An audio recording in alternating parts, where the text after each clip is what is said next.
सद्गुरु श्री ब्रह्मचैतन्य महाराज गोंदवलेकर यांचं प्रवचन 13 मे. स्वतःला सुधारण्याचा प्रयत्न करावा. वास्तविक काही न करणे, आपण काही करतो आहोत किंवा आपल्याला काही करायचे आहे असे न वाटणे हाच परमार्थ. देहाने मनाने एकसारखी चळवळ करायची आपल्याला सवय लागली आहे.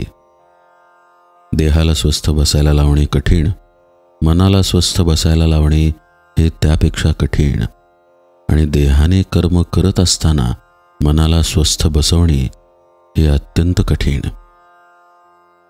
मनाला खरे म्हणजे स्वास्थ्य हवे, पण ते मिळवण्याकरिता साधन म्हणजे प्रयत्न करणे जरूर आहे. मनाचे स्वास्थ्य बिघडायला कारणे 3. 1. आपल्या इच्छेविरुद्ध गोष्ट होणे. 2. मागच्या आपल्या बऱ्या वाईट कर्मांची आठवण होणे. आणि 3. उद्याची काळजी लागणे. आता जो तो आपल्या इच्छेप्रमाणे व्हावे असे म्हणणार, मग सर्व तुमच्या इच्छेप्रमाणे कसे चालतील?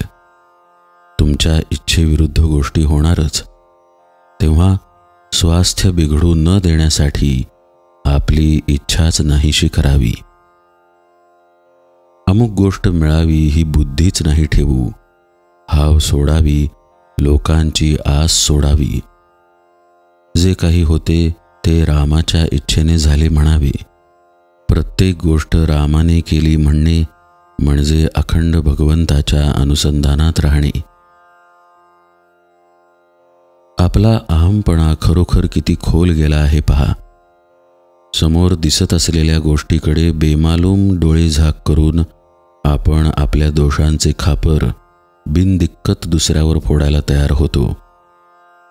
अमक्या तमक्याच्या नादाने आपला मुलगा बिघडला असे आपण म्हणतो, कारण आपलाच मुलगा खराब हे म्हणवत नाही. ते म्हणण्याची लाज वाटते, म्हणून दुसऱ्याच्या मुलाला आपण वाईट म्हणतो. आपला मुलगा आपल्या डोळ्यांदेखत संगतीच्या योगाने एवढा बिघडतो, तर मग संगतीचा परिणाम केवढा असला पाहिजे? संगतीचा परिणाम जर एवढा मोठा आहे, तर संत संगतीत असताना आपल्यात सुधारणा का दिसू नये?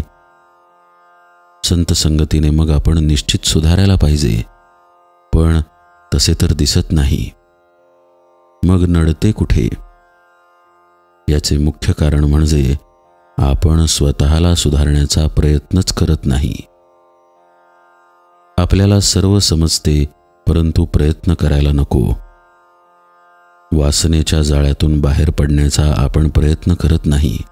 त्यामुळे वासनेतच आपण जन्माला येतो आणि वासनेतच आपला अंत होतो.